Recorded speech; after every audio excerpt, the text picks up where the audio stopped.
Please to the যেই scarab. নারীর কাছে তার স্বামী ছিল সবচেয়ে শখের পুরুষ, যেই নারীর কাছে তার স্বামী ছিল সবচেয়ে পছন্দের মানুষ, আল্লাহর হাবিব বলেছেন আল্লাহ তাকে জান্নাতে তার স্বামীকেই দান করবে। সুবহানাল্লাহ পড়বেন না আপনারা? যেই নারীর কাছে তার স্বামী ছিল সবচেয়ে শখের পুরুষ, যেই নারীর কাছে তার স্বামী ছিল সবচেয়ে পছন্দের মানুষ, আল্লাহর হাবিব বলেছেন আল্লাহ তাকে জান্নাতে তার স্বামীকেই দান করবে। সুবহানাল্লাহ পড়বেন না আপনারা?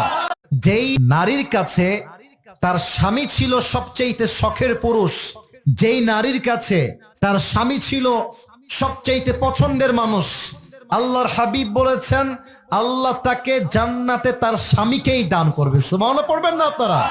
যেই নারীর কাছে তার স্বামী ছিল সবচেয়ে শখের পুরুষ, যেই নারীর কাছে তার স্বামী ছিল সবচেয়ে